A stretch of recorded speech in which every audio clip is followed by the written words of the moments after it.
But now it's 4:30, time to pop the cork with Tilly Barlow at a wine weekend run by John and Heather Hurley at their country home in Herefordshire. That's right. Well, welcome everyone to our, I think it's our 700th wine weekend. We're going to taste a lot of wines, starting with a sparkling one here.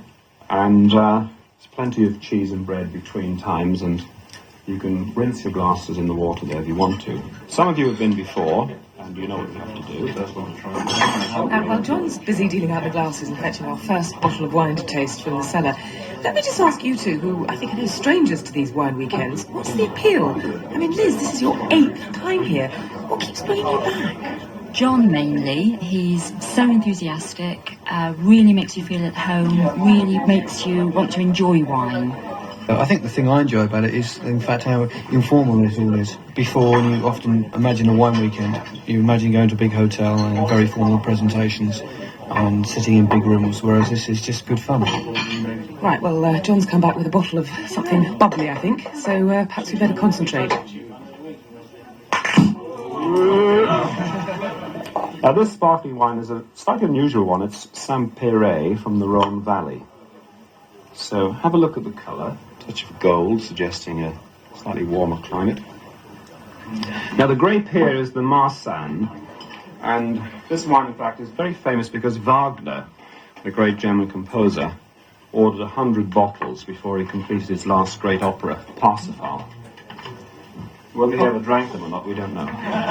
Look at the wine very carefully. It should be absolutely clear, not opaque in any way. Now, remember that wine is made from grapes, so have a smell. The grape types will give the wine a smell. And then, when you've done that, have a little taste. But keep the wine in your mouth as long as you can to allow your taste buds, which are generally at our age, in your tongue rather than the roof of your mouth where they were when we were kids. So, take a little sip.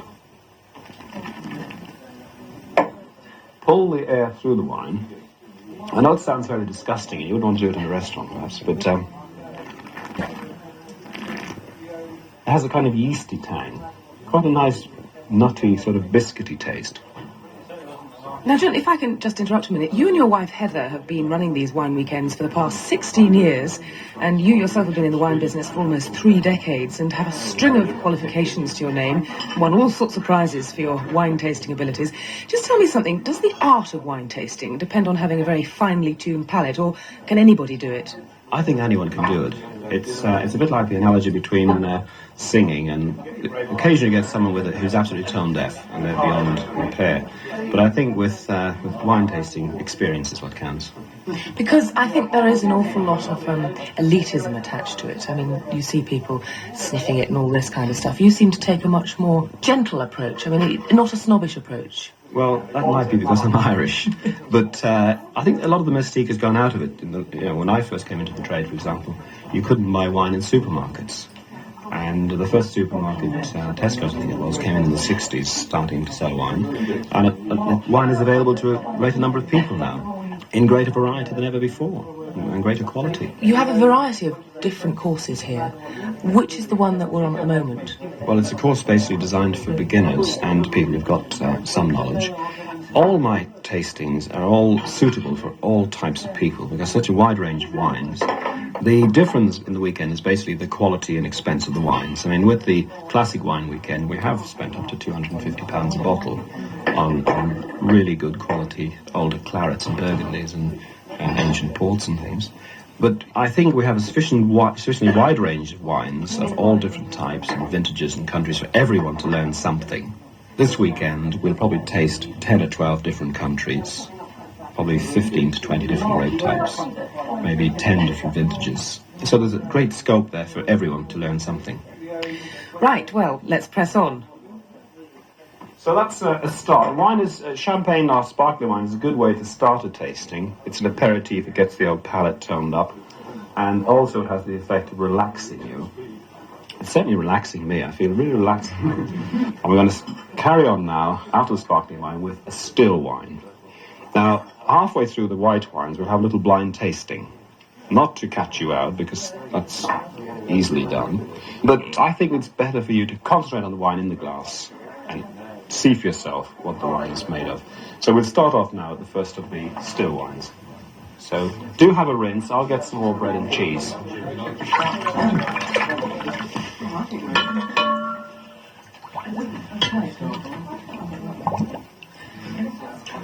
I think you're all ready for blind tasting. So what I've done here, I've decanted the wine. I'm going to pass it round to you, and at the end, I'm quite sure you'll get very close to where this wine comes from. We'll have a good laugh if you get it wrong, but we won't hang anyone for getting it wrong. Okay, we're asking the team on the left-hand side, the sofa team, the laid-back but not horizontal sofa team, led by Mark here, not very ably after what he's did with the last Beaujolais. But anyway, we'd like Mark and his team to get into a huddle about this one. What we would like is the age of the wine, the country of origin, area and grape type. Nothing too serious. And also, on this team here, Chris, you're going to be leading this team. We'd like you to do the same thing and be prepared to contradict them and argue with them if in your opinion, they get it wrong. Look out for your glyceric legs, and you can see this one's quite glyceric, quite leggy. And on the nose, a lovely soft red wine smell, very soft, velvety smell. And on the taste, very fresh, fruity mouthful of wine. Okay? So it's definitely brick. It's definitely brick. About 1985, April 85.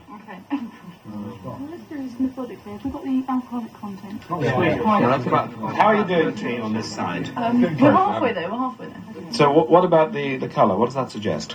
We're saying it's basically brick in colour. So Suggesting little age. Yeah. It's not a brand new wine, that's right, yeah. So what sort of age are we talking about? about 1985. 1985, and Italian, country of origin Italy. A good, strong, strapping wine, yes. Anyway, so, I don't know what the Mark, grape- is I don't know what the that grape your final decision is Our final decision. 1985, Italian. a sunny, strong Italian? Yeah. All right, let's see what the other team's doing. What's this team doing? We're in a bit of trouble here, I think. No, we're not. Right, let's get to the basics. What about the colour of the wine? They were suggesting it was a little bit brown, suggesting perhaps a few years of age. No. Well, you're 87, 88. You see a sort of rubiness in that. What about the alcoholic content? Fairly high. Yeah, we were saying 13, 12 and a half. 13. Yeah, fairly high. Modest. And country of origin, Liz, you're very good at these things. We were going to go for Italy. You're going for Italy? Italy sounds a popular choice. Whereabouts in Italy? Any idea of the sort of wine? Northern Italy. Northern Italy. All right. Anyway, I think you all did very well. It is Italian. It's 1985. It's a Valpolicella Recioto Amarone. So it's quite a difficult wine, but it's very full-bodied, very rich. It's 14.5% of alcohol. So it's a strapping wine. It's from Zanato, a good house, a good small estate. Now, so let's see. You got the country of origin right. That's 3 points. You got the vintage right. That was 1 point. Sorry, only 1 point. The grapes, nobody mentioned the grape. Anyway, it's 3 particular grape types, and very rich, very full. So you did very well, so I'll give you 5 marks for that. And this team, well, you also did very well, so I'll give you 3 marks for the country of origin. Okay? Now, there's a bottle of wine for the winners. We'll have one more blind tasting, and see how you get on with that one.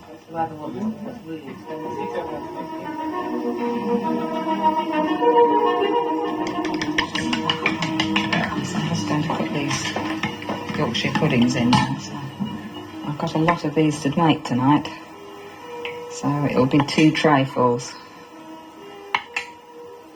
Well, while they get on with the tasting upstairs, I've come down to the kitchen where John's wife, Heather, is preparing something very succulent smelling for our supper, to a backdrop of inspiring music in this lovely, homely, country-style kitchen. You just pop the Yorkshire puds into the Arga there. Heather, you really do go in for home cooking, don't you? I mean, food like Mother used to make it. We try to specialise in all fresh produce, and as much as possible is actually grown in the garden. And we have a few hens, so we have some fresh eggs. And the meat is all purchased from a local butcher. who buys from a local market. So it's good, wholesome food that we serve up here. Well, I must say the food that I've had so far has been absolutely wonderful. What's on offer tonight? We've got a very nice piece of beef in here, which I'll just have a look at the moment and see how it's getting on. It's a nice big piece in there, you see. Gosh, that looks wonderful. You know, it takes about 4 hours in the Aga to cook. And we're going to have some Yorkshire puddings with it, which I'm just preparing. And that will be served with some new potatoes, locally produced, with some carrots and cabbage out of the garden. And then it will be followed by, here we've got apple crumble, which is quite a speciality of the house. And I find if I don't serve this up to some of our regulars, they say, "Where's the apple crumble?" And it's apples from the garden again, from our little orchard. And it's made with a wholemeal topping with sesame seeds on top, which gives it a nice sort of crunchy flavour on top. And then, together with that, we usually serve the cheese. And tonight we've got a selection of English cheeses again, which is Cheshire Blue, good matured cheddar, and double Gloucester, I think, red Leicester, and a smoked applewood. Well, I can't wait. And I think you're about ready, Heather, so I'll get out of your way and repair to the dining room, because unless I get some solids inside me, I, for one, unlike the wine, are going to be pretty legless.